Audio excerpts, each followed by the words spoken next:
يسرا فإذا فرغت فانصب وإلى ربك فارغب صدق الله العظيم. مولاي صل وسلم دائما أبدا على حبيبك خير الخلق كلهم. مولاي صل وسلم دائما أبدا على حبيبك خير الخلق كلهم. والحبيب الذي ترجى شفاعته والحبيب الذي ترجى شفاعته لكل يوم من الأحوال مكتئب. مولاي صل وسلم دائما أبدا على حبيبك خير الخلق كلهم. يا ربي بالمصطفى بلغ مقاصدنا. يا ربي بالمصطفى بلغ مقاصدنا واغفر لنا ما مضى يا واسع الكرم. مولاي صل وسلم دائما أبدا على حبيبك خير الخلق كلهم. يا أكرم الخلق ما لمن علوذ به سواك عند علول الحديث الأمام. مولاي صل وسلم دائما أبدا على حبيبك خير الخلق كلهم. محمد سيد الكونين والثقلين والفريقين من عرب ومن عجم. مولاي صل وسلم دائما أبدا على حبيبك خير الخلق كلهم.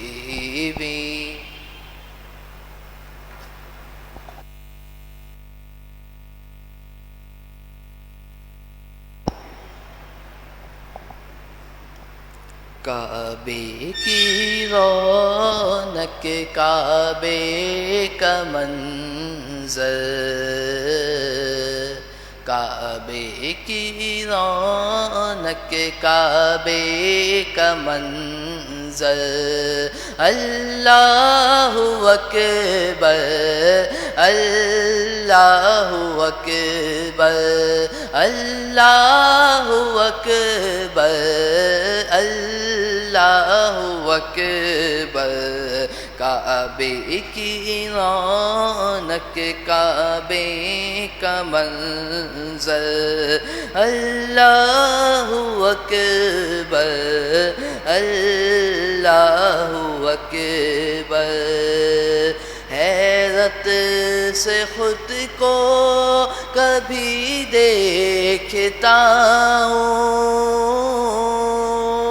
اور دیکھتا ہوں کبھی میں حرم کو، حیرت سے خود کو کبھی دیکھتا ہوں، اور دیکھتا ہوں کبھی میں حرم کو، لایا کہاں مجھ کو میرا مقدر، اللہ اکبر اللہ اکبر اللہ اکبر اللہ اکبر، تیرے حرم کی کیا بات مولا، تیرے کرم کی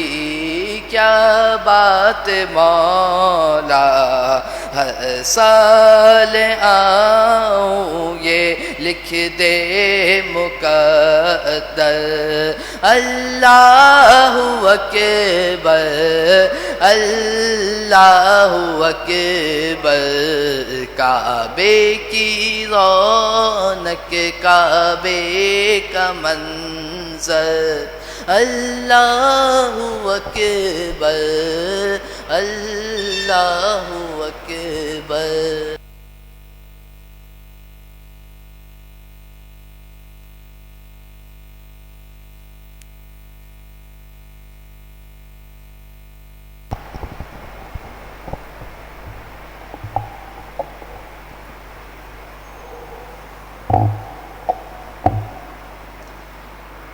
بارہ مرتبہ بسم اللہ الرحمن الرحیم اور 12 مرتبہ درود پاک پڑھ لیجیے۔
بارہ مرتبہ پڑھیے لا حول ولا قوة الا باللہ العلی العظیم۔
اپنے تمام صغیرہ و کبیرہ گناہوں سے سچی پکی توبہ کرتے ہوئے اس عزم کے ساتھ کہ اب ہم آئندہ اپنے آپ کو گناہوں سے دور رکھیں گے، اللہ تعالی ہمیں توبۃ النصوح نصیب فرمائے، اس پر استقامت عطا فرمائے۔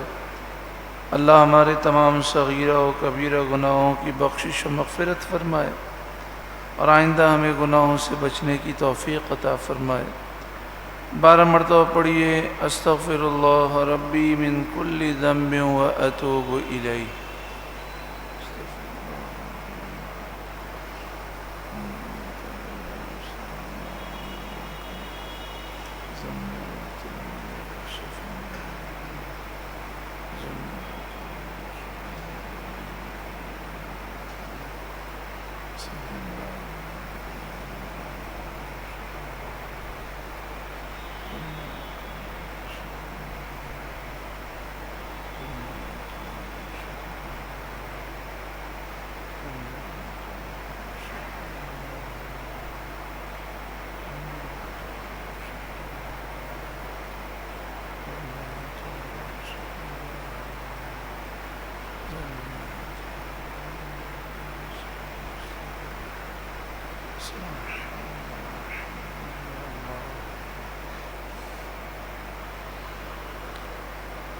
نحمده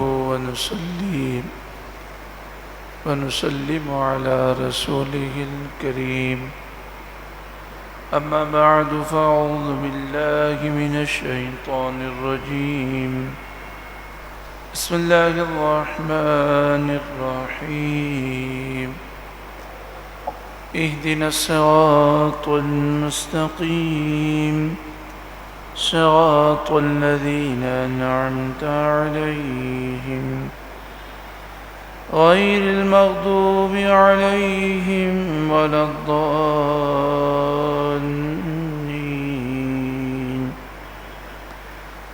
اللهم إنا نسألك العفو والعافية والمعافاة الدائمة في الدين والدنيا والآخرة.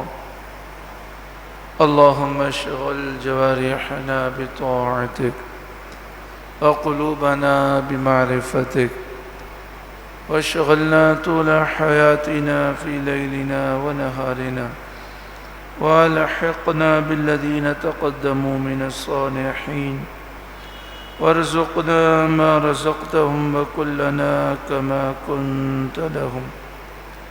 اللهم ربنا آتنا في الدنيا حسنة وفي الآخرة حسنة وقنا عذاب النار.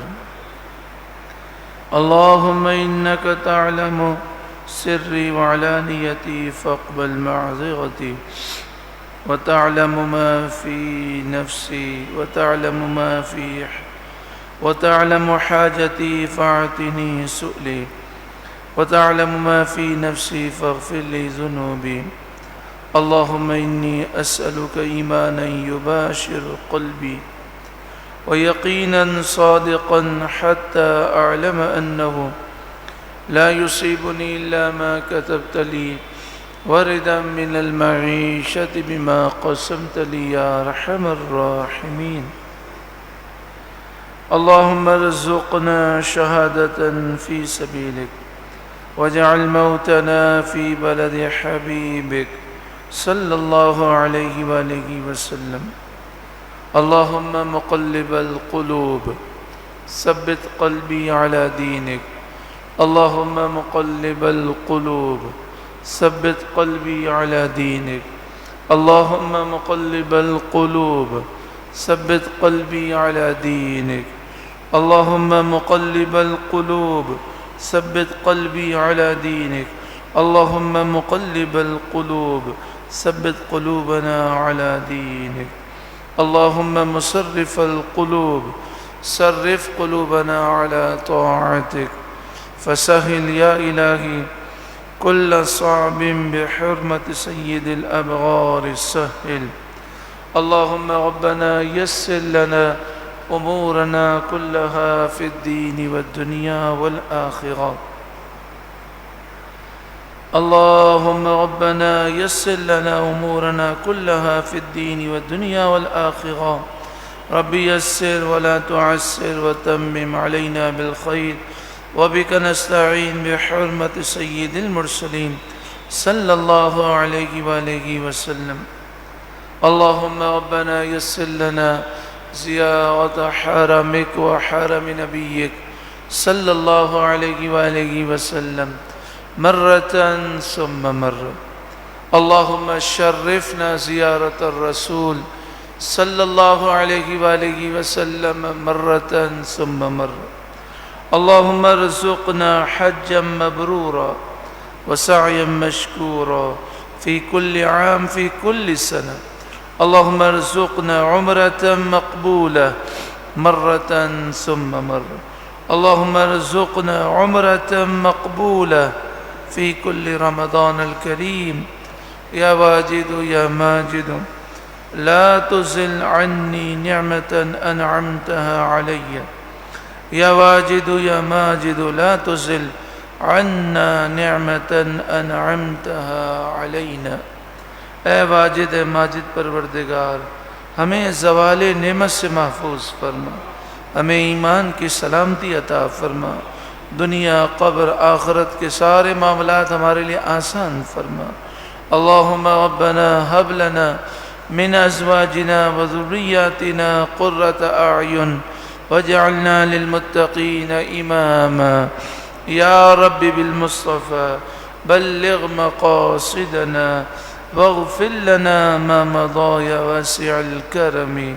اللهم ربنا اغفر لنا ولإخواننا الذين سبقونا بالإيمان ولا تجعل في قلوبنا غلا للذين آمنوا ربنا إنك رؤوف رحيم.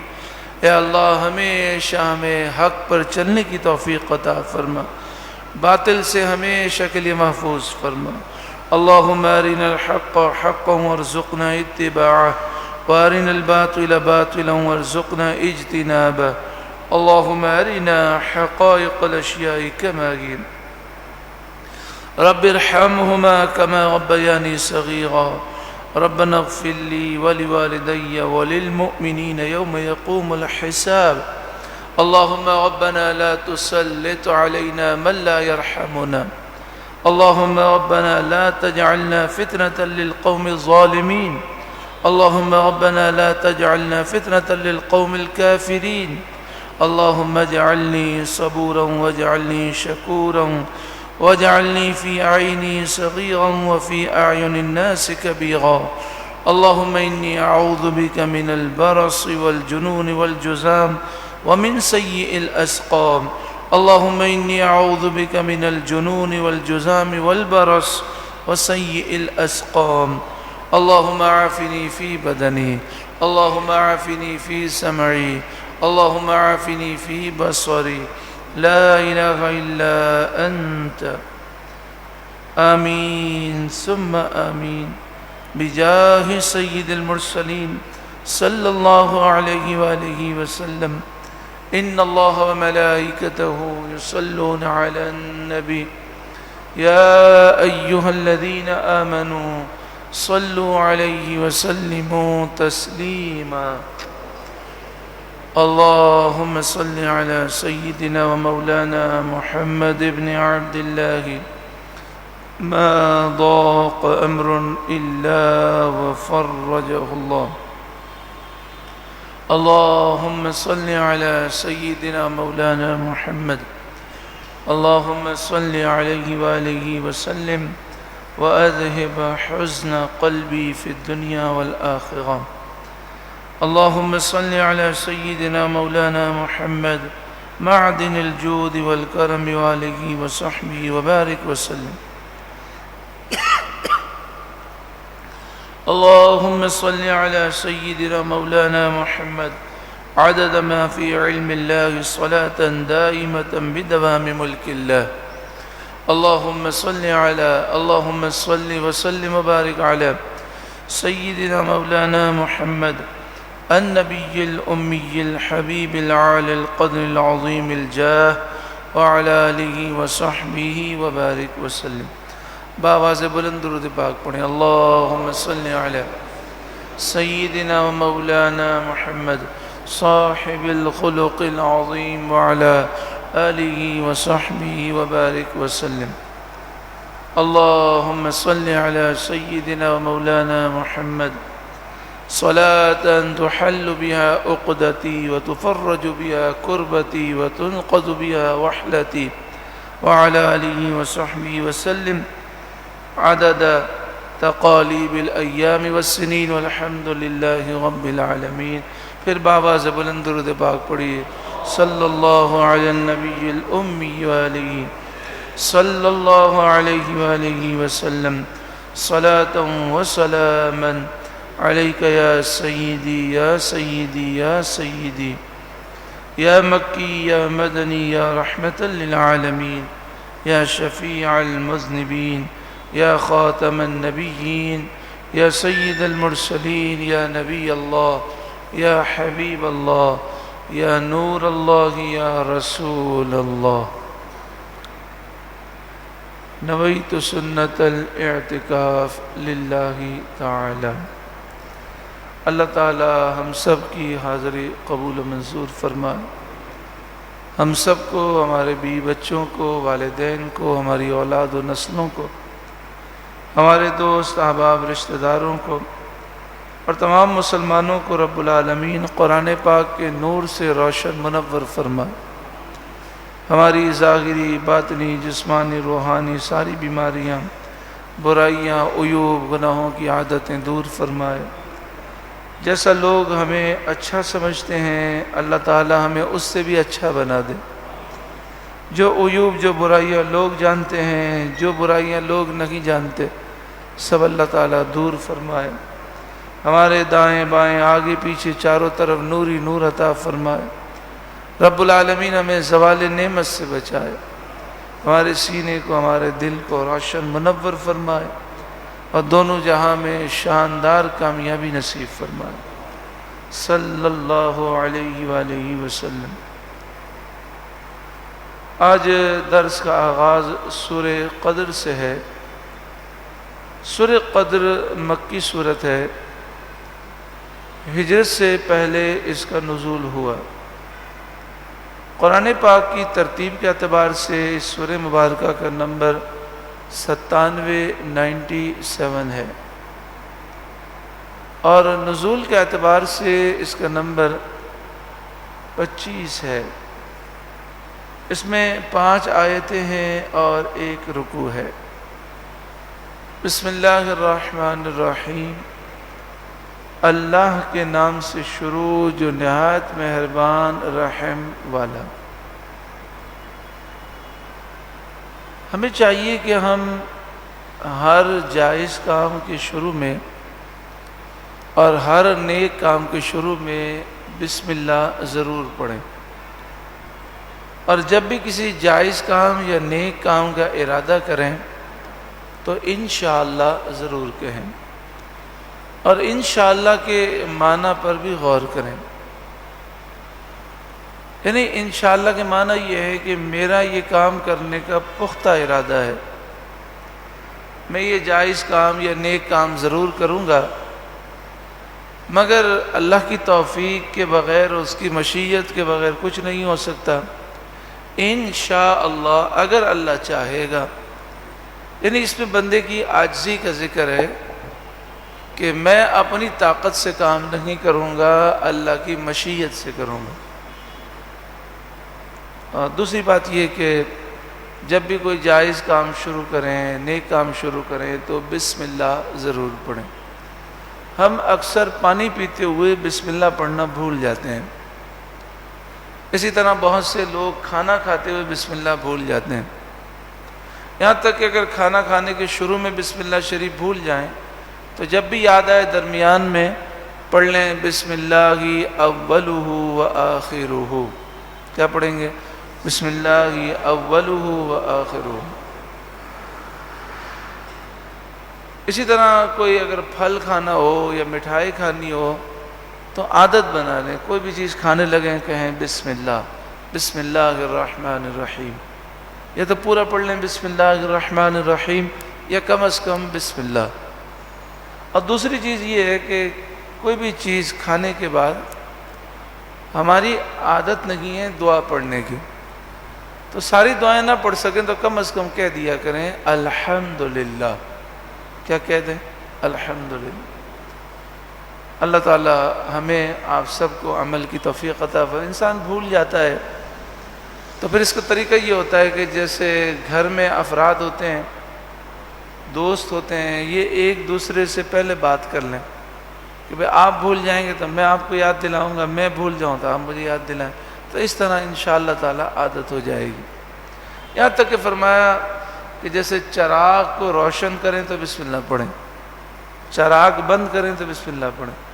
اب آج کل چراغ تو نہیں ہے تو لائٹ ہے، لائٹ جلائیں تو بسم اللہ پڑھیں، لائٹ بند کریں تو بسم اللہ پڑھیں، دروازہ کھولیں تو بسم اللہ، دروازہ بند کریں تو بسم اللہ، ہر جائز کام میں، نیک کام میں بسم اللہ، انشاءاللہ برکتیں ہی برکتیں ہوں گی انشاءاللہ تعالی۔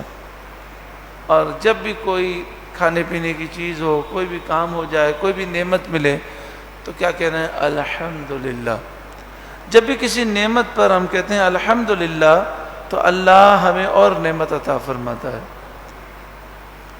اسی طرح جو دعائیں ہیں جو ہمیں ہمارے آقا و مولا صلی اللہ علیہ وآلہ وسلم نے دعائیں سکھائیں، ان دعاؤں کی بھی بڑی برکتیں ہیں۔ عام طور پر ایک یہ مرض عام ہے کہ اکثر ہمارے بھائیوں کو پیٹ میں تکلیف ہوتی ہے اور واش روم میں بھی کئی لوگوں کو تکلیف ہوتی ہے۔ تو جب واش روم جائیں تو جانے سے پہلے پڑھیں بسم اللہ الرحمن الرحیم، اللہم انی اعوذ بک من الخبث والخبائث۔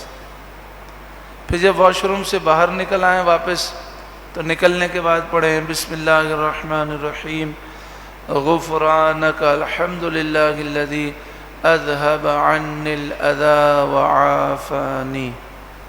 اس دعا کی برکت ہے کہ پیٹ خراب نہیں ہوگا اور جو واش روم میں بعض لوگوں کو تکلیف ہوتی ہے وہ تکلیف نہیں ہوگی۔ اس دعا کی یہ برکتیں اور بھی بہت ساری برکتیں ہیں۔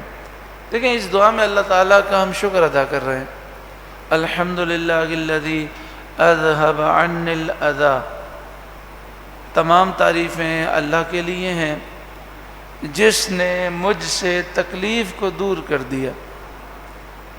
اب سوچیں کسی کو واش روم میں جانا ہو اور وہ شہر سے باہر ہو یا اپنے گھر سے باہر ہو تو واش روم تلاش کرے، پھر لائن لگی ہو واش روم میں تو کتنی تکلیف ہوتی ہے، برداشت کرنا کتنا مشکل ہوتا ہے۔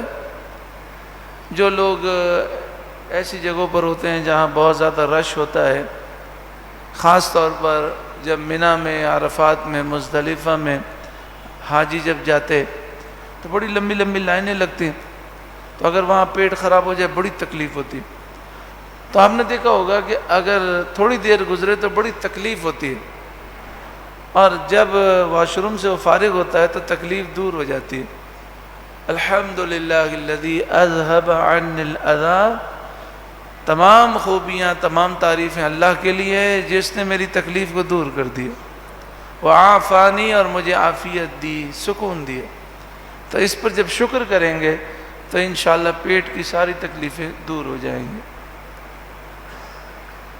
بسم اللہ الرحمن الرحیم، اللہ کے نام سے شروع جو نہایت مہربان رحم والا۔ انا انزلناہ فی لیلۃ القدر، بے شک ہم نے اس قرآن کو شب قدر میں اتارا، یعنی قرآن پاک کو لوح محفوظ سے آسمان دنیا کی طرف یک بارگی شب قدر میں اتارا۔ قرآن مجید فرقان حمید کے جو نزول ہے یہ مختلف ہے۔ سب سے پہلے تو اس بات کو سمجھیں، قرآن اللہ کا کلام ہے، اللہ کی ذات ہمیشہ سے ہے، اس کی صفات بھی ہمیشہ سے ہیں، تو اللہ کا کلام ہمیشہ سے ہے۔ اللہ تعالیٰ نے اپنا کلام نازل فرمایا لوح محفوظ میں، اور لوح محفوظ میں اللہ کا کلام لکھا گیا۔ تو ایک تو نزول یہ ہوا کہ لوح محفوظ میں کلام اترا، پھر لوح محفوظ سے فرشتوں کے صحیفوں میں اللہ کا کلام منتقل ہوا، تو یہ 2 دفعہ نزول ہو گیا۔ تیسری دفعہ کا نزول یہ ہے کہ فرشتے یہ صحیفے لے کر پہلے آسمان کی طرف آئے، اور پہلے آسمان میں گھر ہے جسے بیت العزت کہتے ہیں، وہاں پر انہوں نے وہ صحیفے اتارے۔ یہ کتنے نزول ہو گئے؟ 3۔ پھر لوح محفوظ، پھر بیت العزت سے یعنی پہلے آسمان سے وحی نازل ہوئی نبی کریم صلی اللہ علیہ وسلم کے قلب انور پر۔ پہلی وحی نازل ہوئی، پھر دیگر وحی نازل ہوئی، اور تقریباً 23 سال کے عرصے میں پورے قرآن کا نزول مکمل ہوا۔ تو اس طرح قرآن پاک کے 4 نزول ہیں۔ پہلے قرآن پاک نازل ہوا لوح محفوظ پر، پھر قرآن پاک لوح محفوظ سے فرشتوں کے صحیفوں میں آیا، فرشتوں نے اپنے صحیفوں میں لکھا، یہ دوسرا نزول ہے۔ پھر فرشتے صحیفے لے کر آسمان دنیا تک آئے، جو پہلا آسمان ہے وہاں تک آئے، یہ تیسرا نزول ہے۔ اور پھر آسمان دنیا سے نبی کریم صلی اللہ علیہ وسلم پر قرآن نازل ہوا 23 سال کے عرصے میں۔ تو لوح محفوظ سے آسمان دنیا تک جو قرآن پاک کا نزول ہوا وہ شب قدر میں ہوا، اور نبی کریم صلی اللہ علیہ وسلم پر پہلی وحی جو نازل ہوئی وہ بھی شب قدر میں ہوئی۔ اب یہاں پر سوال ہے کہ جب لوح محفوظ میں قرآن اترا تو کون سی رات میں اترا، اور لوح محفوظ سے فرشتوں کے صحیفوں میں آیا تو کون سی رات آیا؟ تو بعض مفسرین نے کہا کہ وہ رات شب برات تھی، 15 شعبان المعظم کی رات۔ اس لحاظ سے شب برات 15 شعبان المعظم کی رات بھی مقدس ہے اور شب قدر بھی مقدس ہے۔ شب قدر شرف والی رات ہے، برکت والی رات ہے۔ اس کو شب قدر اس لیے کہتے ہیں کہ اس شب میں، اس رات میں سال بھر کے احکام نافذ کیے جاتے ہیں۔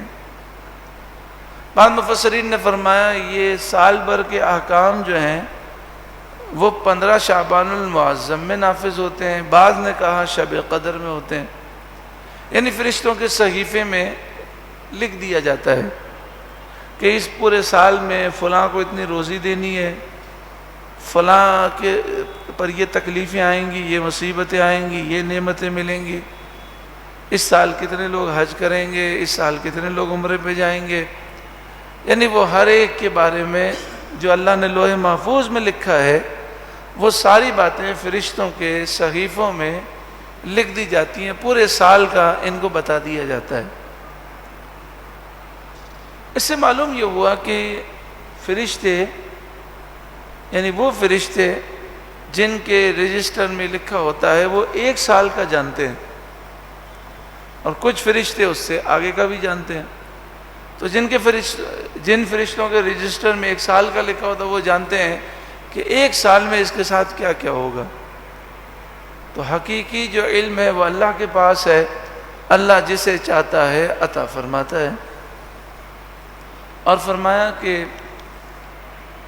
فرشتے سال بھر کے وظائف اور خدمات پر، فرشتوں کو سال بھر کے وظائف اور خدمات پر مامور کیا جاتا ہے، یعنی پورے سال میں فرشتوں کی کیا کیا ڈیوٹیاں ہیں، کس کو روزی پہنچانی ہے، کہاں بارش برسانی ہے، کس کی روح قبض کرنی ہے، پورے سال کی انہیں ڈیوٹیاں دے دی جاتی ہیں۔ یہ بھی کہا گیا ہے کہ اس رات کی شرافت اور قدر کے باعث اس کو شب قدر کہتے ہیں۔ بعض نے کہا کہ یہ رات اتنی شرافت والی ہے، اتنی قدر اور منزلت، اور قدر مانے مقام، اتنے مقام والی ہے، اس لیے اس کو شب قدر کہتے ہیں۔ یہ بھی منقول ہے کہ چونکہ اس رات میں نیک اعمال مقبول ہوتے ہیں اور اللہ تعالیٰ کی بارگاہ میں ان کی قدر کی جاتی ہے، اس لیے بھی اس کو شب قدر کہتے ہیں۔ یعنی اس رات میں جو بندہ نیک اعمال کرتا ہے وہ اللہ کی بارگاہ میں پیش ہوتے ہیں اور اللہ ان کی قدر فرماتا ہے۔ اور کیسی قدر فرماتا ہے کہ بندہ 1 رات عبادت کرتا ہے اور نامہ اعمال میں 1000 راتوں سے زیادہ عبادت کرنے کا ثواب لکھ دیا جاتا ہے۔ جب 1000 راتوں کے برابر نہیں ہے، یہ غور کیجئے گا۔ یہ نہیں فرمایا کہ یہ رات 1000 راتوں کے برابر ہے، بلکہ کیا فرمایا؟ 1000 راتوں سے بھی افضل ہے، بہتر ہے۔ اب یہ ہم نہیں جانتے کہ 1000 راتوں سے افضل ہے تو 1,00,000 راتوں کے برابر ہے کہ 1,00,00,000 راتوں کے برابر ہے یا 1 ارب راتوں کے برابر ہے، وہ اللہ ہی جانے۔ عربی میں اگر دیکھا جائے تو عربی میں جو اصل گنتی ہے اس گنتی میں یونٹس ہیں، اکائی ہے، 1 2 3 4 1 2 3 یہ 10 تک گنتی ہے، پھر 11 12 19 یہاں تک گنتی ہے، پھر 20 ہے، پھر 30 ہے، 40 ہے، 50 60 70 80 90 100 اور بیچ کی جو گنتی ہے وہ ملا کر بنتی ہے، جیسے انگلش گنتی ملا کر بنتی ہے، جیسے 20 تو 21 21 کو ہم کہیں گے 21، تو ایسے عربی میں ہوتا ہے 21 21۔ پھر میاں کا لفظ ہے 100، اس کے بعد عربی میں آگے کوئی لفظ نہیں ہے گنتی کا، آگے جتنی گنتی ہے سب آپس میں مل کے بنتی ہے، آگے صرف زیادہ سے زیادہ جو عربی میں گنتی کا لفظ ہے وہ 1000 ہے، 1000۔ تو فرمایا چونکہ عربی کے اندر سب سے بڑا گنتی کا لفظ 1000 ہے، اس لیے اللہ تعالیٰ نے فرمایا 1000 راتوں سے بہتر، اس لیے کہ عربی میں یہ لاکھ کروڑ یہ عربی اصل عربی میں نہیں ہے۔ آج کل تو خیر عربی میں یہ سارے الفاظ آ گئے ہیں، لیکن اصل جو عربی ہے، جو قرآنی عربی ہے، اس میں 1000 آخری ہے لفظ۔ اب آپ کو 10,000 کہنے ہیں تو اس کا طریقہ یہی ہے کہ اشارہ لگائیں، 10 لگائیں اور پھر 1000 لگائیں تو 10,000 ہو جائیں گے۔ 1,00,000 کہنا ہے تو 100,000 کہہ دیں، 1 کروڑ کہنا ہے تو پھر آپ اسی طرح، یعنی اس میں گنتی کا انداز یہ ہے کہ آخری لفظ 1000 ہے۔ تو فرمایا اگر عربی میں 1000 سے اوپر کوئی لفظ ہوتا تو قرآن اس کو بیان کر دے۔ تو یہ مت سمجھنا کہ شب قدر 1000 راتوں کے برابر ہے، 1000 راتوں سے بھی افضل ہے، اب وہ اللہ جانے کتنی افضل ہے، لاکھ کروڑوں اربوں خربوں راتوں کے برابر ہو سکتا ہے اس سے بھی افضل ہو۔ احادیث میں اس رات کی بہت فضیلتیں آئی ہیں۔ بخاری شریف و مسلم شریف میں ہے کہ جس نے اس رات میں ایمان اور اخلاص کے ساتھ شب بیداری کر کے عبادت کی، جس نے شب قدر میں ایمان اور اخلاص کے ساتھ، یعنی ریاکاری نہ ہو، دکھلاوا نہ ہو، محض اللہ کی رضا کے لیے عبادت ہو، شب بیداری کر کے عبادت کی، اللہ تعالیٰ اس کے سال بھر کے گناہ بخش دیتا ہے۔ آدمی کو چاہیے کہ اس رات میں کثرت سے استغفار کرے اور رات عبادت میں گزارے، یعنی جب شب قدر آئے تو خوب عبادت کرے اور خوب استغفار کرے۔ استغفار تو اتنا پیارا وظیفہ ہے، اپنی ہم عادت بنا لیں، یا اللہ میرے گناہوں کو معاف فرما، یا اللہ میری بخشش فرما، یا اللہ مجھے آئندہ گناہوں سے بچا، یا اللہ میں نے توبہ کی میری توبہ قبول فرما، استغفر اللہ۔ یہ چلتے پھرتے ہم پڑھتے رہیں، انشاءاللہ اس کی ایسی برکتیں ہیں کہ ہر مشکل آسان ہو جائے گی، ہر مصیبت آسان دور ہو جائے گی۔ ارشاد فرمایا سال بھر میں شب قدر 1 مرتبہ آتی ہے، اور بہت سی روایتوں سے ثابت ہے۔ اب وہ شب قدر کون سی رات ہے تو اس کے بارے میں کئی روایتیں ہیں۔ ایک روایت تو یہ کہ پورے سال یہ شب قدر گھومتی ہے، کبھی رجب میں ہوتی ہے، کبھی شعبان میں ہوتی ہے، کبھی رمضان میں ہوتی ہے، کبھی محرم میں ہوتی ہے، ایک روایت تو یہ ہے۔ تو اسی وجہ سے بزرگان دین جو ہیں وہ ہر رات میں اللہ کی عبادت کرتے، اور وہ کہتے کہ عشاء کی نماز اور فجر کی نماز جب جماعت سے پڑھ لی تو پوری رات عبادت کرنے کا ثواب ہے، تو وہ کوشش کرتے ہیں کہ پورے سال عشاء اور فجر کی نماز جماعت سے پڑھیں۔ دوسرا وہ یہ کرتے ہیں کہ عشاء کی نماز کے بعد پھر گفتگو نہیں کرتے، عبادت کرتے ہوئے سو جاتے ہیں، پھر تہجد کے لیے اٹھتے ہیں، فجر پڑھتے ہیں، تو ہر رات کا اہتمام کرتے ہیں اس خیال سے کہ ہو سکتا ہے یہ شب قدر ہو۔ تو ایک روایت تو یہ بھی ہے، لیکن جو زیادہ مشہور روایت ہے وہ یہ ہے کہ شب قدر رمضان المبارک میں ہوتی ہے، اور رمضان المبارک کا جو آخری عشرہ ہے اس کی کوئی رات ہوتی ہے۔ اب اس میں بھی دو روایتیں ہیں۔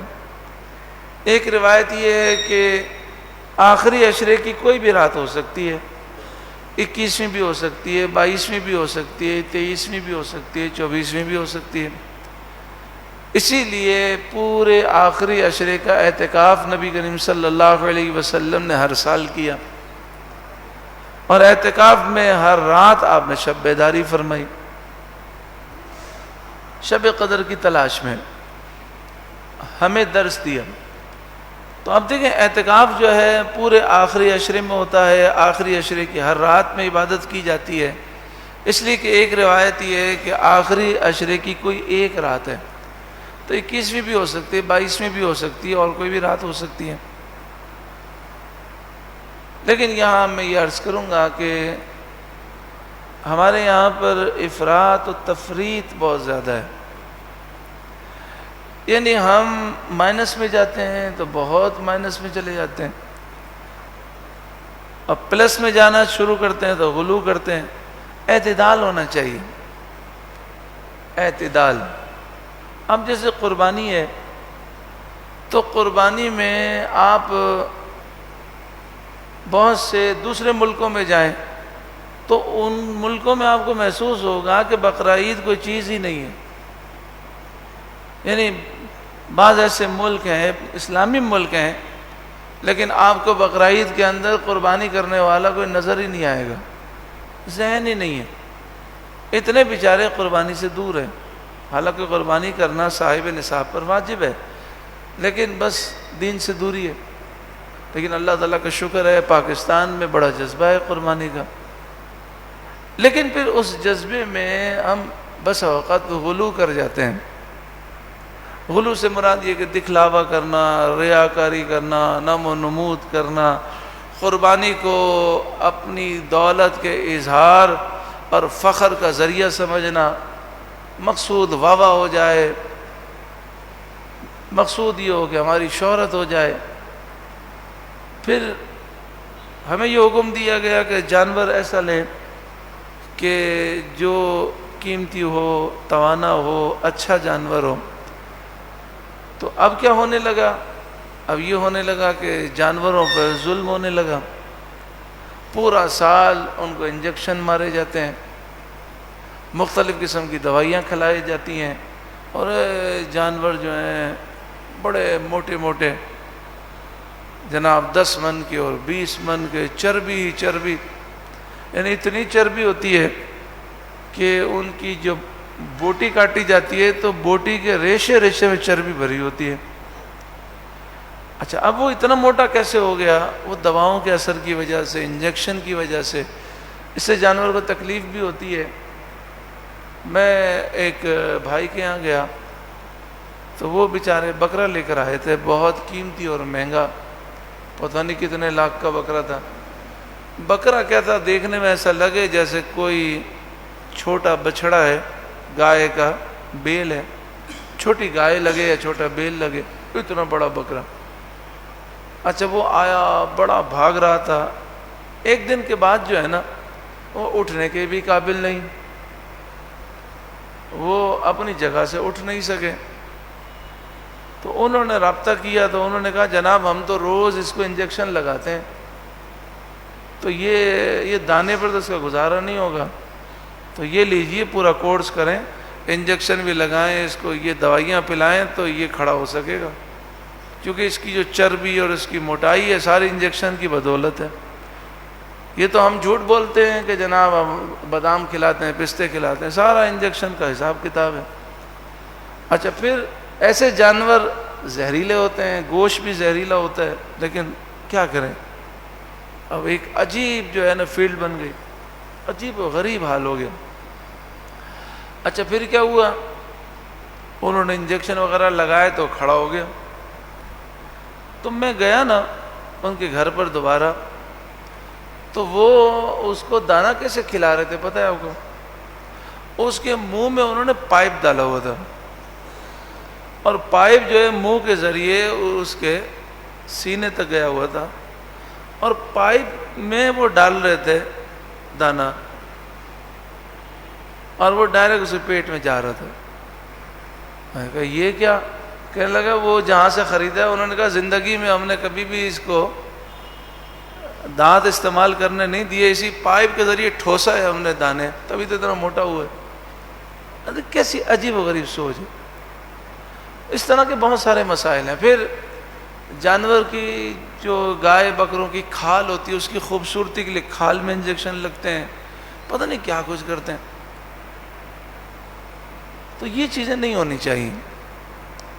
آج کے دور میں اب دیکھیں، ایک بندہ لایا جناب 10 لاکھ کا ایک بیل، ایک صاحب لائے 20 لاکھ کا بیل۔ اب 20 لاکھ کا بیل جو ہے کھانے کے قابل نہیں ہے۔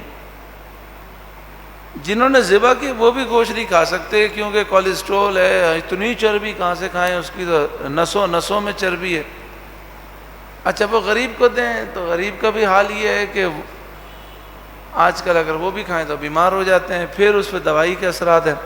اب ہم سوچیں نا کہ قربانی کا ایک مقصد ہے غریب جو مسلمان ہیں ان تک گوشت پہنچنا، تو 20 لاکھ کا بیل لینے کے بجائے اگر 1 لاکھ روپے کے بیل لے لیتے، گائے لے لیتے تو 20 آ جاتے، 20 جانور ذبح کر کے غریبوں میں گوشت تقسیم کرتے، کتنا اچھا ہوتا اور گوشت بھی اچھا ہوتا۔ تو جانور وہ اچھا ہوتا ہے جو بغیر انجیکشن کے، بغیر دوائیوں کے پلے، بغیر کیمیکل کے، عام چارہ کھا کر جو تندرست ہوگا وہ اچھا ہوگا، وہ ہماری صحت کے لیے بھی مفید ہوگا۔ لیکن یہ سوچ بنانی پڑے گی۔ پھر عجیب ماحول ہو گیا، ماحول بڑا عجیب ہو گیا جناب۔ وہ مجھے تو ایسی منڈیوں میں جانے کا اتفاق نہیں ہوتا۔ مجھے ایک بھائی نے کہا پتہ نہیں وہ بات سچی ہے کہ جھوٹی ہے، وہ کہنے لگے آپ منڈی جا کر دیکھیں تو بعض جو ہے کیٹل فارم کے اندر لڑکیاں بھی کام کر رہی ہیں، اور جناب والا اللہ اللہ، اور عجیب و غریب، آپ کو لگے گا نہیں کہ یہ کوئی قربانی کو عبادت سمجھ کر جانور لینے کے لیے آئے ہیں، ایسا لگتا ہے کہ جیسے کوئی کار خریدنے کے لیے آیا ہے۔ عجیب و غریب انداز ہے۔ پھر اتنا خرچہ کریں گے، اتنا خرچہ کریں گے، لیکن پڑوسی کا کوئی خیال نہیں۔ جانور جو ہے وہ گلی میں باندھ دیں گے، لوگوں کو تکلیف ہو رہی ہے تو اس کا خیال نہیں، قربانی کرتے ہیں تو خون بہہ رہا ہے اس سے تکلیف ہے، اس کا خیال نہیں۔ پھر اتنے ہزاروں لاکھوں روپے خرچ کرنے کے بعد جو جانور کی گندگی نکلی، اجڑی وغیرہ، تو یہ نہیں کہ 500 روپے دے کر کسی کو کہیں کہ بھئی کچرا کنڈی تک پھینک کے آ جاؤ، گلی میں پھینک کر بس اپنے گھر سے تھوڑی کھسکا دی، اب دوسرا جانے اس کا کام جانے، پھر پڑے رہے۔ اگر KMC والے مہربانی کریں، بلدیہ والے تو اٹھا جائیں، اور اگر کوئی آئے سمجھانے کے لیے تو لڑنے کے لیے بیٹھ جائیں۔ اور پتہ نہیں قربانی کے دنوں میں دیکھیں انسان ہے نا، جب دل سے خرچہ کرتا ہے نا اللہ کی رضا کے لیے تو اس کے دل میں سکون ہوتا ہے، اور جب کوئی آدمی خرچہ کرتا ہے دکھلاوے کے لیے تو اس کا ضمیر ملامت کر رہا ہوتا ہے، کیونکہ ثواب تو ملتا نہیں ہے، سارا خرچہ دکھلاوے کے لیے، اور پھر افسوس بھی ہو رہا تھا کہ اتنا مال میرا جو نکل گیا۔ تو بعض لوگوں میں قربانی کا ایام میں چڑچڑاپن بہت زیادہ ہوتا ہے، ذرا بات کریں تو مرنے کے لیے تیار ہو جاتے، لڑنے کے لیے، گالیاں بکنے کے لیے تیار ہو جاتے۔ تو یہ ساری چیزیں دیکھیں غلو ہے۔ قربانی کریں اعتدال کے ساتھ، اللہ کی رضا کے لیے. اور ہمیں 20 لاکھ 25 لاکھ 50 لاکھ کا جانور لے کر کیا کرنا ہے؟ جانور وہ ہو جو عام چارے سے پلا ہو، انجیکشن نہ لگائے گئے ہوں، دوائیاں نہ دی گئی ہوں، بس صحت مند جانور ہو. بھائی نبی کریم صلی اللہ علیہ وآلہ وسلم کے زمانے میں آپ بتائیے کیا اس طرح کے جانور تھے؟ آپ بتائیے کیا اس زمانے میں انجیکشن لگائے جاتے تھے، دوائیاں پلائی جاتی تھیں، یا پائپ ڈال کر اس کو جو ہے وہ چارہ کھلایا جاتا تھا؟ ایسا تو نہیں تھا نا. تو نارمل جانور چارہ کھائے، نارمل چراگاہوں میں چرے اور پھر وہ صحت مند ہو، بس وہ کافی ہے. اللہ تعالی ہم سب کو ہر قسم کے غلو سے محفوظ فرمائے. تو خیر بات بہت دور نکل گئی. اعتکاف میں ایک وقت یہ تھا کوئی کرتا نہیں تھا اعتکاف. اب ماشاءاللہ رجحان بن گیا تو لوگوں نے اعتکاف کو پکنک بنا لیا. ہلا گلا ہو رہا ہے. اور جناب روز جو ہے اب آج کل تو آپ کو معلوم ہے کہ ہوم ڈیلیوریز چلتی ہیں، تو فلاں جناب کمپنی کو بلا لیا، فلاں تو اعتکاف کے اندر جناب یہ پزا آ رہا ہے، تو یہ آ رہا ہے، تو ڈشیں کھا رہے ہیں، ہنسی مذاق کر رہے ہیں، موبائل چل رہے، شور شرابہ کر رہے ہیں، اور مسجد کو انہوں نے بازار جیسا شور مچایا ہوا ہے. تو اس سے تو اعتکاف کی برکتیں زائل ہو جاتی ہیں. میں نے پہلے بھی عرض کیا تھا کہ اعتکاف کا اصول یہ ہے کہ جب آپ اعتکاف کریں تو جتنا روز رمضان میں کھاتے تھے اعتکاف کے پہلے دن اس میں کمی کریں، دوسرے دن اور کمی کریں، تیسرے دن اور کمی کریں. تو کھانے پینے میں کمی کرتے جائیں گے، روحانیت بڑھتی جائے گی. پھر اعتکاف کے پہلے دن جتنی قرآن پاک کی تلاوت کریں، جتنے اذکار پڑھیں، دوسرے دن زیادہ کریں. بھئی دینی حلقے لگے ہیں یا کوئی مسائل بیان ہو رہے ہیں، درس ہو رہے ہیں، وہ سنیں، اس کے بعد ایک کونے میں بیٹھ کر اللہ کی عبادت کریں. تو دوستوں میں گپ شپ کرنا اور ہنسی مذاق کرنا، موبائل پہ باتیں کرنا، تو یہ تو نعوذ باللہ من ذالک. اس سے تو بہتر یہ تھا گھر بیٹھے رہتے. کم از کم گھر میں بیٹھنے کا گناہ تو نہیں ہوتا، مسجد میں آ کر مسجد کی بے حرمتی کرنا تو گناہ ہے. تو بات یہ ہو رہی تھی کہ رمضان المبارک کا جو آخری عشرہ ہے، اس عشرے کی بعض علماء فرماتے ہیں ہر رات میں سے کوئی رات شب قدر ہے، اور بعض حدیثوں میں یہ ہے کہ آخری عشرے کی جو طاق راتیں ہیں ان میں سے کوئی ایک شب قدر ہے. یعنی 21ویں شب، 23ویں شب، 25ویں شب، 27ویں شب، 29ویں شب. اچھا پہلے جو لوگ ہوتے تھے نا وہ سوچتے کم تھے، عمل زیادہ کرتے تھے. بھئی اللہ اور اس کے رسول کا حکم سن کے فوراً عمل کرنے لگ جاتے تھے. اور آج کے دور میں باتیں زیادہ کی جاتی ہیں، عمل کم ہوتا ہے. تو بھئی پہلے یہ تھا بھئی جب بھی آخری عشرے میں طاق رات آتی لوگ پوری رات اللہ کی عبادت کرتے ہیں، اور زیادہ عبادت کا رجحان 27 رمضان میں ہوتا. لیکن اب عبادت نہیں کرتے، اس رات میسج کر رہے ہوتے ہیں، اور میسج میں ایک دوسرے سے سوال کر رہے ہوتے ہیں، یار ایک بات تو بتاؤ، اگر شب قدر میں فرشتے نازل ہوتے ہیں تو کہیں پر آج 23ویں شب ہے، کہیں 24ویں شب ہے، تو کیا ہمارے یہاں فرشتے نازل ہوں گے، وہاں پہ نازل نہیں ہوں گے؟ اچھا یہ بتاؤ کہ ہمارے یہاں پہ تو رات ہے، امریکہ میں تو دن ہے، تو ہمارے یہاں فرشتے ابھی نازل ہوں گے، ان کے یہاں پھر رات میں نازل ہوں گے. پھر اس کے علاوہ ہر جگہ پر رات شروع ہونے کا وقت الگ الگ ہے. مثلا کسی ملک میں رات شروع ہوئی تو دوسرے ملک میں آدھے گھنٹے کے بعد رات شروع ہوتی ہے. مثلا ہمارے یہاں پر رات شروع ہو گئی، ہمارے 2 گھنٹے کے بعد مدینہ منورہ میں رات شروع ہوتی ہے. تو کیا یہاں پر رات شروع ہوئی تو فرشتے یہاں پہنچے، پھر وہاں 2 گھنٹے کے بعد رات شروع ہوئی تو وہاں پہنچے. پھر رات ختم ہونے میں بھی مختلف اوقات ہیں. کہیں رات ختم ہو گئی دوسرے ملک میں آدھے گھنٹے کے بعد رات ختم ہوئی، تیسرے ملک میں 1 گھنٹے کے بعد ختم ہوئی. تو بیچارے انہی چکروں میں الجھے رہتے ہیں. ثواب دینے والا کون ہے؟ اللہ تعالیٰ. جب اللہ تعالیٰ نے ہمیں حکم دیا کہ جب شب قدر آئے تو غروب آفتاب سے لے کر طلوع فجر تک پوری رات اللہ کی عبادت میں گزارو، آپ عبادت میں گزاریں، اللہ قادر ہے، خالق ہے، مالک ہے، اس کو حساب کرنے میں کوئی مشکل نہیں ہے، تو وہ ہر ایک کو ثواب عطا فرمائے گا۔ اچھا یہ فرشتے جو ہیں، یہ فرشتے کیسے آتے ہوں گے؟ یہاں پر آتے ہوں گے، پھر مدینہ منورہ میں 2 گھنٹے کے بعد جاتے ہوں گے۔ اللہ کے بندوں، فرشتوں کی سپیڈ کتنی ہے؟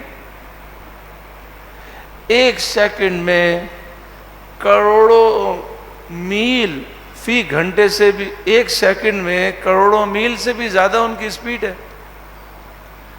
یعنی پوری کائنات میں فرشتے چکر لگا لیں 1 سیکنڈ کے کروڑویں حصے میں، اللہ نے ایسی طاقتیں دی ہیں۔ تو یہاں وہاں جانے میں یہ ہمارے شیطان نے ان چیزوں میں لگا دیا، تو ایسا سوچنے کا کوئی فائدہ نہیں ہے۔ بس یہ ہے کہ نبی کریم صلی اللہ علیہ وآلہ وسلم نے فرمایا جہاں رات شروع ہوتی ہے وہاں فرشتے نازل ہوتے ہیں، پوری رات وہ رہتے ہیں، جب رات ختم ہو جاتی ہے تو وہ تشریف لے جاتے ہیں۔ پھر بہت سے سوال کرتے ہیں، بعض ایسے علاقے ہیں جہاں 6 مہینے رات ہے 6 مہینے دن ہے، تو وہاں فرشتوں کا نزول کیسے ہوتا ہے؟ تو انہی سوالات کے چکروں میں رہ جاتے ہیں، پوری رات گزر جاتی ہے۔ اور سب سے بڑا جو کام یہ ہوتا ہے بڑی رات کو موبائل پر میسیج فارورڈ کرنا، یہ سب سے بڑا کام ہوتا ہے۔ پہلے لوگ قرآن پاک کی تلاوت کرتے تھے، اذکار پڑھتے تھے، وہ پرچے مانگتے تھے جناب کتنے نوافل پڑھنے ہیں، اچھا 100 رکعت پڑھنی ہے جی 100 رکعت، کبھی وہ 200 پڑھ لیتے تھے۔ اور ابھی تو یہ کہ جی پوری رات میں کتنے میسیج کیے جناب، میں نے 1000 بندوں کو میسیج کیا۔ اچھا ایک میسیج بنایا جناب بڑی رات ہے مجھے معاف کر دیں، انجانے میں جان بوجھ کر کوئی غلطی ہو گئی، کوئی بات بری لگ گئی تو معاف کر دے، ٹھک کر کے فارورڈ کر دیا۔ اب ماشاءاللہ لسٹیں بنی ہوئی ہیں، 4000 5000 افراد تک پہنچ گیا، ٹھیک ہے، لیکن اپنی امی اور ابو گھر میں ان سے معافی نہیں مانگی، اپنے بھائی بہنوں سے نہیں مانگی، اپنے بیوی بچوں سے نہیں مانگی، عورت نے اپنے شوہر سے نہیں مانگی، اپنے پڑوسیوں سے نہیں مانگی، اپنے رشتہ داروں سے نہیں مانگی، اپنے ماموں سے ناراضگی ہے، بات چیت بند کی ہوئی ہے، ان سے معافی نہیں مانگی، اور یہ 5000 افراد کو میسیج چلا دیا، ایک رسم پوری ہو گئی۔ یعنی عبادات کو ہم نے رسم بنا لیا، عبادات کو ہم نے رسم سمجھ لیا۔ جس طرح زمانے جاہلیت میں حج کو انہوں نے تجارتی میلہ بنا دیا، پکنک پوائنٹ بنا دیا حج کو، اور وہ ساری عبادتوں کو انہوں نے ایک رسم بنا لیا تھا، تو ہمارا بھی یہی حال ہوتا جا رہا ہے۔ اللہ تعالی ہمیں اس قربانی کو سمجھنے کی توفیق دے، اور جو قربانی کرنے کا فلسفہ ہے وہ سمجھنے کی توفیق دے۔ اللہ تعالی ہر معاملے میں ہمیں اس کی سوچ و فکر عطا فرمائے۔ تو ارشاد فرمایا کہ وہ رمضان المبارک کے آخری عشرے میں ہوتی ہے، اور اکثر علماء کہتے ہیں کہ آخری عشرے کی طاق رات میں شب قدر ہے۔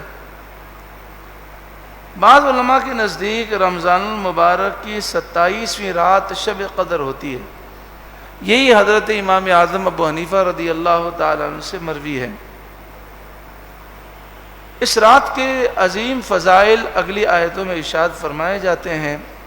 آگے ارشاد فرمایا وَمَا أَدْرَاكَ أَدْرَاكَ مَا لَيْلَةُ الْقَدْرِ، اور تم نے کیا جانا کیا ہے شب قدر۔ لَيْلَةُ الْقَدْرِ خَيْرٌ مِّنْ أَلْفِ شَهْرٍ۔ مجھے تو آج کل کی جو انٹرنیٹ پر، سوشل میڈیا پر اور الیکٹرانک میڈیا پر جو فضول ابحاث ہے نا، فضول بحثیں ہیں اور فضول قسم کی سوچ سے مجھے تو وہ وقت یاد آتا ہے کہ جب پوری دنیا کے مسلمانوں کو جہاد کی ضرورت تھی اور تاتاریوں اور منگول کے خلاف انہیں علم جہاد بلند کرنا چاہیے تھا، تو بغداد کے مسلمان یہ بحث کر رہے تھے، گلیوں میں مناظرے اس بات پہ ہو رہے تھے کہ سوئی کی نوک سے فرشتے گزر سکتے ہیں کہ نہیں گزر سکتے، یعنی وہ ان ابحاث میں لگے تھے۔ اب یہاں لوگ کس مسئلے میں لگے ہوئے ہیں؟ یہ بتائیے کہ جنت میں مردوں کو حوریں ملیں گی تو عورتوں کو کتنے شوہر ملیں گے؟ ارے اللہ کے بندوں، یہ فکر کرو کہ جنت میں جائیں گے کہ نہیں جائیں گے، یہ تو فکر کرو. ایمان پر خاتمے کی فکر کرو، جنت میں جانے والے اعمال کرو، بس جنت میں پہنچ جاؤ. اللہ کریم ہے، اللہ رحیم ہے، اس نے جو عطا فرمایا وہ ملے گا. اور حدیث پاک میں جو بیان کر دیا ختم. اب حدیث پاک میں تو یہی ہے نا کہ جنتی جو عورتیں ہوں گی وہ ایک ہی شخص کے نکاح میں ہوں گی، کیونکہ دنیا میں بھی یہ بے شرمی کی بات ہے تو جنت میں بھی بے شرمی ہی کی بات ہے. خیر اس کے دلائل تو ہیں موجود، یہ نہیں ہے کہ دلائل نہیں ہے، لیکن دیکھیں ہمیں چاہیے کیا تھا. ہم یہ سوچتے کہ کیا میں جنت میں جانے والے اعمال کر رہا ہوں، ہم گناہوں سے توبہ کرتے. شیطان نے ہمیں بحثوں میں لگا دیا. اچھا جنت میں جو نہریں ہوں گی تو وہ نہریں جو ہیں وہ زمین کے اوپر بہہ رہی ہوں گی. اچھا وہ دودھ کی نہریں ہوں گی تو ہمیں تو دودھ پسند نہیں ہے، شہد بھی مجھے اچھا نہیں لگتا. پھر پانی کی نہر ہوگی تو پانی کی نہر یہ آپ کہتے ہیں جنت میں وہ نعمتیں جو کسی آنکھ نے نہیں دیکھی، کسی کان نے نہیں سنی. تو دودھ کی نہر، شہد کی نہر، پانی کی نہر، شراب طہور کی نہر. اور اللہ کے بندو ہمیں یہ سوچنا چاہیے کہ نبی کریم صلی اللہ علیہ وآلہ وسلم نے فرمایا جنت کی جو مثال دی گئی صرف سمجھانے کے لیے ہے. جنت کی نعمتوں کا ہم تصور ہی نہیں کر سکتے، ہم جنت کی نعمتوں کا تصور ہی نہیں کر سکتے. اچھا جناب آپ کہتے ہیں جنت میں جو مانگیں گے ملے گا، تو کیا ویڈیو گیم کھیلنے کو ملے گی؟ کیا کرکٹ کھیلنا ہوگا تو ملے گا؟ ارے لا حول ولا قوت الا باللہ. جنت میں بیہودہ خیال نہیں آئے گا. جب جنت میں بندہ جائے گا تو جتنا بھی گناہ گار ہو اگر جنت میں جائے گا تو ظاہر باطن اس کا پاک ہو جائے گا، اس کا ذہن بھی پاک ہوگا، سوچ بھی پاک ہوگی، آنکھیں بھی پاک ہوں گی. اور جنت میں اللہ کا دیدار ہوگا. مجھے بتائیے جسے اللہ کا دیدار نصیب ہو کسی اور طرف وہ توجہ کر سکتا ہے؟ جنت میں رسول اللہ کا دیدار ہوگا. میں آپ سے پوچھتا ہوں، مجھے بتائیے ہم اتنے گناہ گار ہیں، سیاہ کار ہیں، اگر ہمیں کوئی کہے کہ جناب یہ دنیا کی ساری دولت ہے، یہ ساری لذتیں ہیں، یہ چاہیے کہ رسول اللہ کا دیدار، تو ہمارے جیسا گناہ گار بھی ٹھکرا دے گا. حضور نے فرمایا نا صحابہ کرام سے کہ تمہارے بعد ایسے لوگ آئیں گے جنہوں نے مجھے دیکھا نہیں ہوگا لیکن مجھ سے اتنا پیار کریں گے کہ اگر کوئی انہیں دنیا کی ساری دولت مانگے، میری ایک جھلک دکھانے کے لیے تو میری ایک جھلک دیکھنے کے لیے ساری دولت قربان کر دیں گے. تو وہ جنت میں حضور کا دیدار ہوگا، صحابہ کرام اولیاء کا دیدار ہوگا. تو ایسی سوچیں آئیں گی نہیں. بعض لوگ اس موقع پر بہت گندی باتیں کرتے ہیں، تو جواب یہ کہ جنت میں کوئی گندا خیال نہیں آئے گا. جتنا بھی انسان گناہ گار ہو اگر جنت میں پہنچا تو جنت میں داخل ہونے سے پہلے نہر حیات ہے، اس کے پانی سے وہ غسل کرے گا اور پانی پیے گا. جب جنت میں داخل ہوگا تو ایسے داخل ہوگا کہ جیسے ساری زندگی اس نے کبھی گناہ کیا ہی نہیں، ایسا پاک صاف بن کر. ارشاد فرمایا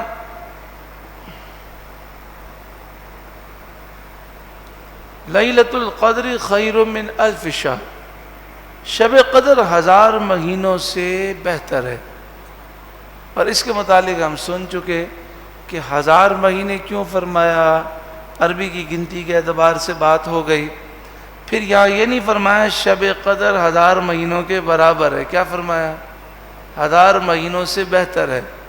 اب وہ کتنے مہینوں کے برابر ہے؟ لاکھ مہینے، کروڑ مہینے، ارب مہینے، خرب مہینے، وہ اللہ ہی جانے. تنزل الملائکۃ والروح فیہا بإذن ربہم من کل امر، اس میں فرشتے اور جبریل اترتے ہیں اپنے رب کے حکم سے ہر کام کے لیے.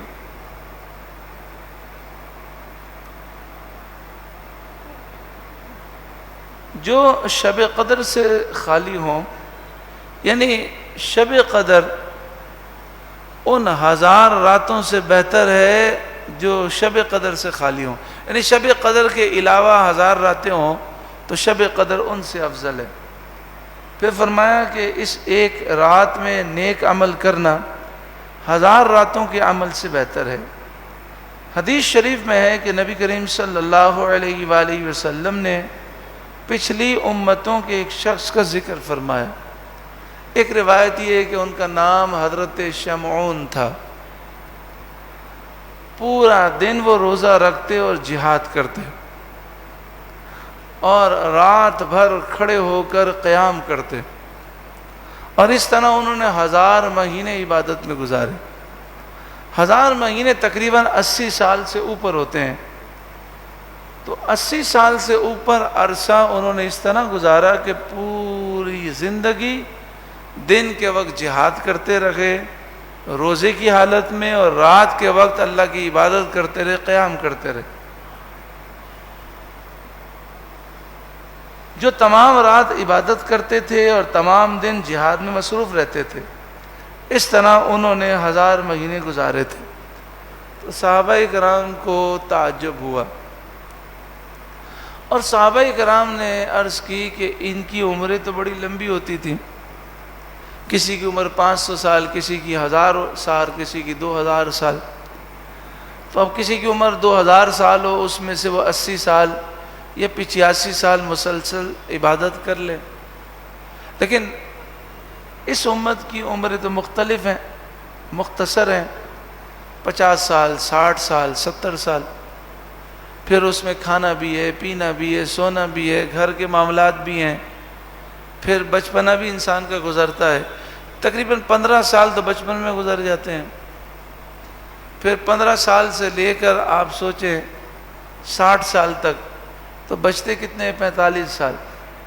اس میں 8 گھنٹے 6 گھنٹے تو بندہ سو جاتا ہے، پھر کھانا کھانا ہے، کاروبار کرنا ہے، دنیاوی معاملات ہیں، تو عبادت کے لیے وقت تو تھوڑا سا بچتا ہے۔ تو صحابہ کرام رنجیدہ ہو گئے، اور انہوں نے عرض کیا رسول اللہ صلی اللہ علیہ وسلم، پھر تو پچھلی امتیں نیکیوں میں آگے بڑھ جائیں گی، کیونکہ بڑی لمبی لمبی عمریں ہوئی، ہماری تو عمریں مختصر ہیں۔ تو آپ صلی اللہ علیہ وآلہ وسلم بھی رنجیدہ ہوئے، تو اللہ تعالیٰ نے اس سورہ مبارکہ کو نازل فرمایا اور فرمایا اے محبوب، ہر سال میں ایک دفعہ یہ رات آئے گی، اور ایک رات عبادت میں گزار لیں گے 1000 مہینوں سے زیادہ ثواب مل جائے گا۔ یہ امت محمدیہ صلی اللہ علیہ وسلم پہ فضل ہے۔ تو اگر کوئی ساری زندگی ہر سال شب قدر پالے تو اس کی کتنی نیکیاں ہو جائیں گی۔ تو اللہ تعالیٰ نے آپ صلی اللہ علیہ وآلہ وسلم کو شب قدر عطا فرمائی، یہ آیت نازل کی کہ شب قدر 1000 مہینوں سے بہتر ہے۔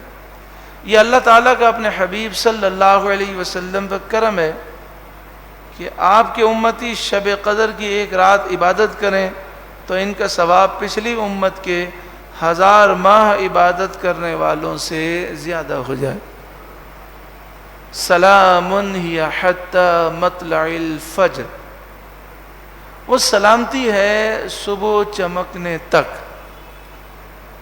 یعنی پوری رات شب قدر میں، پوری رات میں سلامتی ہی سلامتی، بلائیں نازل نہیں ہوتی، آفتیں نازل نہیں ہوتی، مصیبتیں نازل نہیں ہوتی۔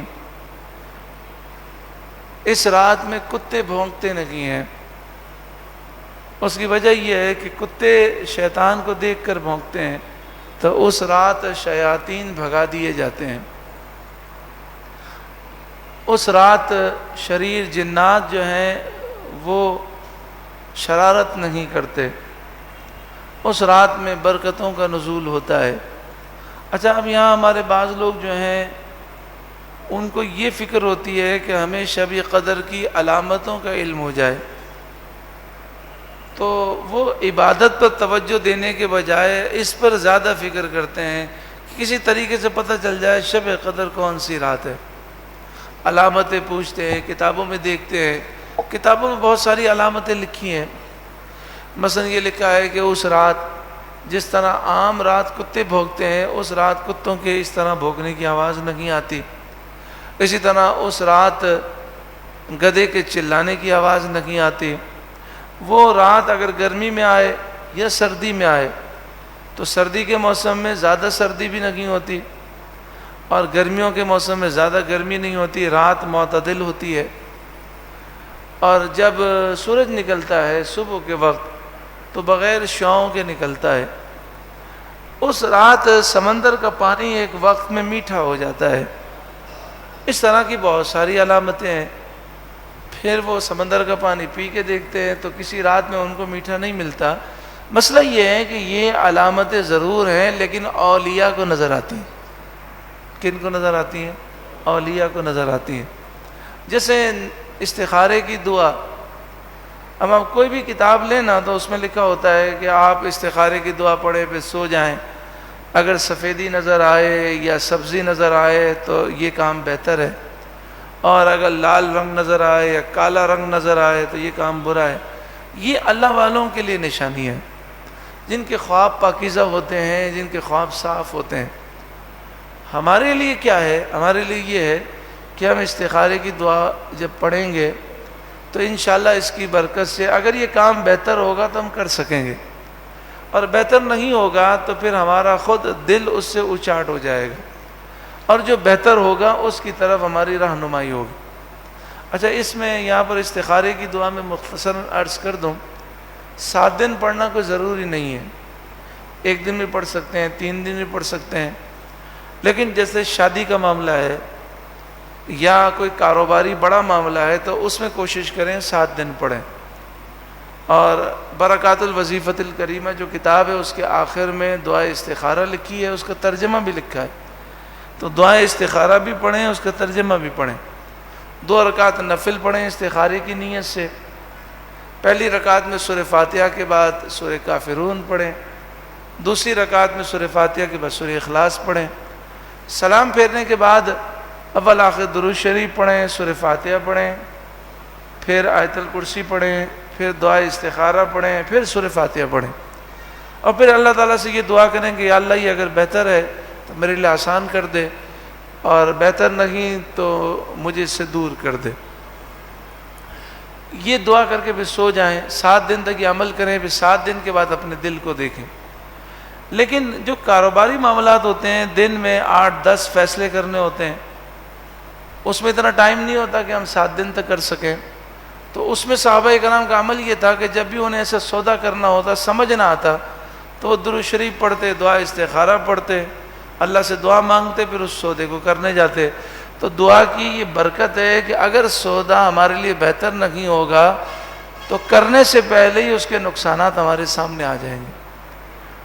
نبی کریم صلی اللہ علیہ وآلہ وسلم صحابہ کرام کو دعا استخارہ اس طرح یاد کراتے جیسے سورہ فاتحہ یاد کراتے۔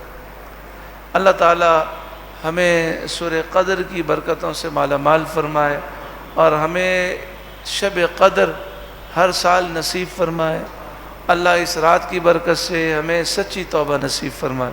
درود پاک پڑھی، اللہم صلی علی سیدنا و مولانا محمد ابن عبد اللہ ما ضاق امر الا وفرجہ اللہ۔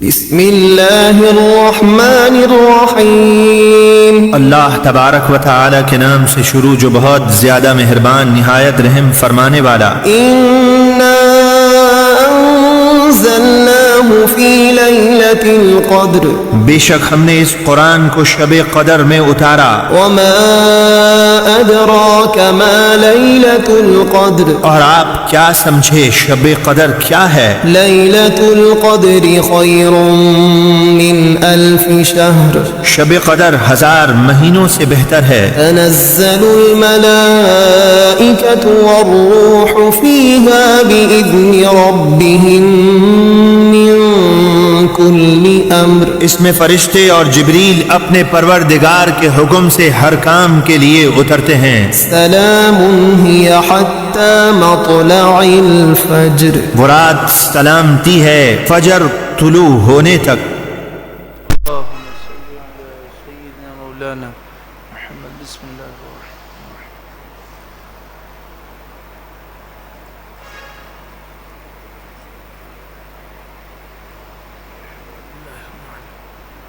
بسم اللہ الرحمن الرحیم الحمد للہ رب العالمین والصلاة والسلام علی سید المرسلین یا ارحم الراحمین یا ارحم الراحمین یا ارحم الراحمین یا ربنا یا ربنا یا ربنا یا ربنا یا ربنا یا اللہ یا رحمن یا رحیم دل مارا کن مستقیم بحق ایاک نعبد و ایاک نستعین یا ذا الجلال والاکرام یا بدیع السماوات والارض یا حی یا قیوم برحمتک استغیث فلا تکلنی الی نفسی طرفت عینی واصلح لی شانی کل اللہم اغفر لی واغفر لی ولا تکلنی الی اختیاری۔ اے کریم مالک مولا پروردگار، تیرے بندے قرب و جوار سے اور دور دراز سے یہاں پر شریک ہوئے، ہر ایک کی حاضری قبول و منظور فرما۔ یہاں آنا، قدم بڑھانا، ہر قدم کو قبول فرما۔ یا اللہ جو آن لائن شریک ہیں ان کی شرکت کو بھی قبول فرما۔ اے کریم مالک و مولا پروردگار، اے کریم مالک و مولا پروردگار، اس نور قرآن نشست میں شرکت کی برکت سے ہم سب کی ہر مشکل کو آسان فرما، ہر مصیبت، آفت، بلا، بیماری، وبا دور فرما، دو جہاں میں شاندار کامیابی نصیب فرما۔ یا اللہ کرم فرما دے، پھر ہمارے لیے حج کا بلاوا نصیب فرما، عمر شریف کا بلاوا نصیب فرما۔ یا اللہ ہماری لبیک کو قبول فرما۔ لبیک اللہم لبیک، لبیک لا شریک لک لبیک، ان الحمد والنعمت لک والملک لا شریک لک لبیک اللہم لبیک، لبیک لا شریک لک لبیک، ان الحمد والنعمت لک والملک لا شریک لک لبیک اللہم لبیک، لا شریک لک لبیک، ان الحمد والنعمت لک والملک لا شریک لک۔ اے کریم مالک و مولا، اس لبیک کی برکت سے ہمیں دنیا اور آخرت میں کامیاب فرما۔ بار بار حرمین شریفین، بغداد معلیٰ، نجف اشرف، کربلا شریف اور دیگر مقدس مقامات کی مقبول حاضری نصیب فرما۔ یا اللہ اے پروردگار، جتنے دعا میں شامل ہیں، جو آن لائن شامل ہیں، جو یہاں حاضر ہیں، ہر ایک کی ہر مشکل آسان فرما، ہر مصیبت، آفت، بلا، بیماری، وبا دور فرما۔ یا اللہ دونوں جہاں میں شاندار کامیابی نصیب فرما۔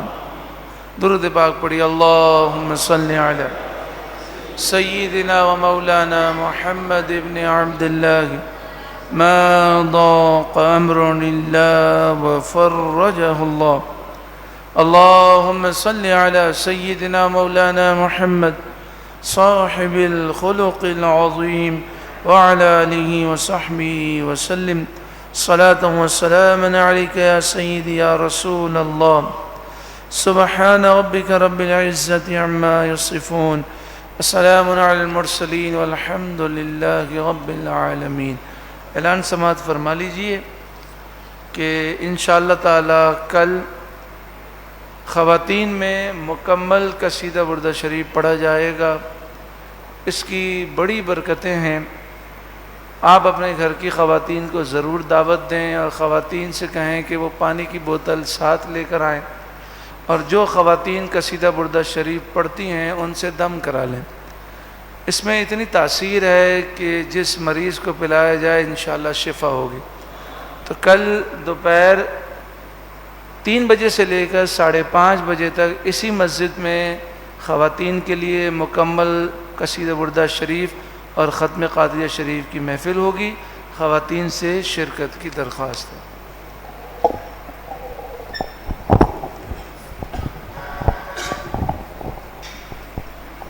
کعبے کے بدرو دجا تم پہ کروڑوں درود. کعبے کے بدرو دجا